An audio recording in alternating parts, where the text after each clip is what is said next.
আলাইকুম ওয়া রাহমাতুল্লাহি ওয়া বারাকাতুহু। সম্মানিত ভিউয়ার্স, আমি আবারও আপনাদের সামনে হাজির হয়ে গেলাম আল্লাহর অশেষ মেহেরবানিতে। আল্লাহ আমাকে ভালো রেখেছে, অবশ্যই আপনারাও ভালো আছেন আশা রাখি।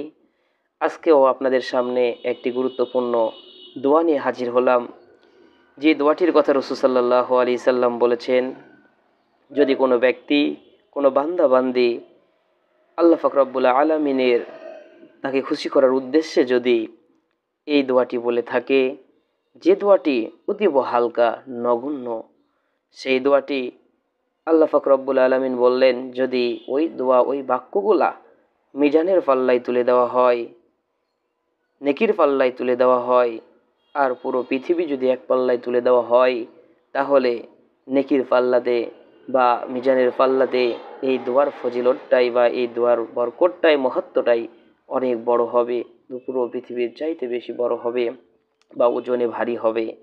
তাহলে আমরা অবশ্যই এই দোয়াটি আমল করার চেষ্টা করব, যেই দোয়াটি পুরো পৃথিবী থেকে উত্তম, যে দোয়াটি হাসরের মাঠে সবচাইতে বেশি মিজানের পাল্লায় ওজনিয়াত হবে, সেই দোয়াটি আমল করার চেষ্টা করব। গতদিনে যে দোয়াটি আমরা বলেছিলাম, সেই দোয়ার মতনই আজকেও এই দোয়াটি, কিন্তু এই দোয়াতে কয়েকটি শব্দ যুক্ত হয়েছে। আশা রাখি আপনারা সবাই গতদিনের যদি দোয়াটি মুখস্থ করে থাকেন, আজকেরটাও অবশ্যই ইনশাআল্লাহ আপনারা মুখস্থ করতে পারবেন। আসুন আমরা দোয়াটি পড়ে নিই, আপনারাও আমার সাথে সাথে পড়বেন।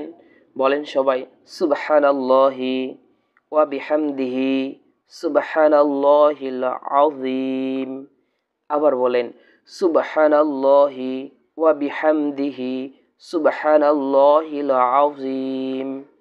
ছোট্ট কথা, এই কথাগুলো যদি আমরা জিকির করি, তাসবিহ করি, চলতে ফিরতে সালাত আদায় করার পরে, ইনশাআল্লাহ আল্লাহ পাক রব্বুল আলামিন রোজ হাশরের মাঠে যখন বিচার কার্য শুরু করে দিবেন, তখন অবশ্যই আল্লাহ পাক রব্বুল আলামিন আমাদের নেকির পাল্লাটা অধিক থেকে অধিকতর ভারী করে দিবেন। এই আশা রাখি মহান রবের কাছে, সে রব যেন আমাকে আপনাকে সবাইকে আমল করার তৌফিক দান করেন। আল্লাহুম্মা আমিন। আসসালামু আলাইকুম ওয়া রাহমাতুল্লাহি ওয়া বারাকাতুহু।